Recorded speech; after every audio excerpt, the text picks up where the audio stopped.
iPhone 5C was released on September 20th, 2013, and was marketed as Apple's budget-friendly iPhone. It was released alongside the iPhone 5S but used iPhone 5 internals. It also came in a variety of colors and featured the infamous plastic back. Despite being a good phone in theory, the iPhone 5C ultimately failed by Apple's standards. This is William from WinkTech, and in this video, I'll be looking at the iPhone 5C to see why it failed and how it holds up nearly 9 years later. First of all, let's talk about why the iPhone 5C wasn't as successful as Apple thought it would be, and why it is still important despite its failure. One of the biggest reasons was the price. The iPhone 5C was released at a price of $549 and $649 for 16GB and 32GB storage capacities respectively. This on its own doesn't sound that bad, but when you consider the 5S started at $649 for the 16GB model, then the 5C starts to look less appealing. However, the iPhone 5C tended to be discounted a lot by carriers when you buy it on contract, which is why the 5C was still pretty popular, especially for teens and older people who didn't need a top-of-the-line iPhone. Ultimately, the iPhone 5C was deemed a failure, and it was most likely due to the fact that the 5C didn't really align with Apple's brand. The 5C was touted as a cheaper alternative, but made some sacrifices in performance and the build quality by using plastic instead of aluminum and glass. The worst part is that Apple really leaned into the fact that the 5C was made of plastic, which is not really a term that communicates quality to the end consumer.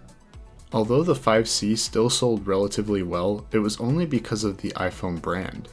Tim Cook said that the iPhone 5C demand was different than they expected, which implies that it didn't sell as well as Apple was hoping. So now we know why the 5C failed, but there has to be something about it that still makes it relevant today. Every company has its fair share of failed products, but without those failed products, we wouldn't have the great ones we have today. The iPhone 5C can be seen as a bit of a precursor to Apple's current budget phone models such as the iPhone XR, 11, and SE. You can see that Apple learned from their mistakes with the XR by including an aluminum and glass design and more similar specs to the flagship XS and a bigger price gap between the two phones. The iPhone XR was very successful because it offered great specs at a fair price and made little sacrifices in the build and performance. The iPhone 11 built off that formula, and so did the subsequent 12 and 13 models, with the 12 and up being a bit more expensive, but offering a much closer experience to the flagship models. Although the iPhone 5C's legacy lives on, I still want to take a look at the device itself. In my opinion, the design actually looks nice on the 5C, and it was refreshing at the time to see some more colors. This is a trend that has continued in Apple's lineup, with the more budget-friendly consumer options having more colors. The plastic build does feel cheaper, but it also feels nice in the hand at the same time. It is still good quality plastic, which is far better than what you would find in the budget Android phones of the day. I have the white color here, and honestly, it just looks really clean to me with that Stormtrooper or Panda look. The camera is flush at the back of the phone. There is a physical home button with no Touch ID, which means you have to put in your password. On the bottom, you have the lightning port for charging, speakers, and a headphone jack. Ah yes, the glorious, glorious headphone jack.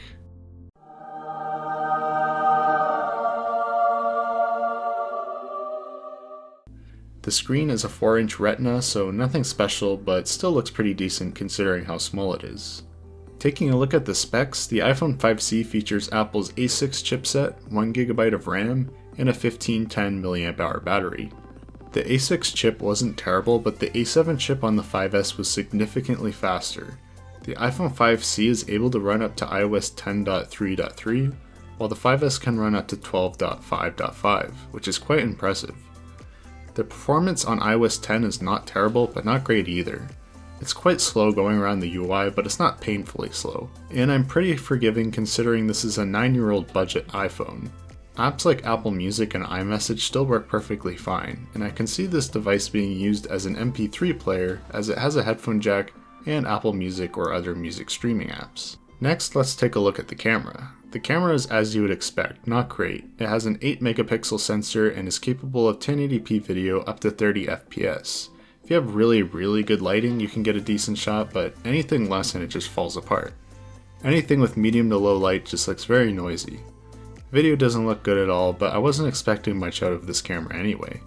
The 5S camera improved quite a bit over the 5, so that was another reason for the 5C to be less appealing. So is the iPhone 5C usable in 2022?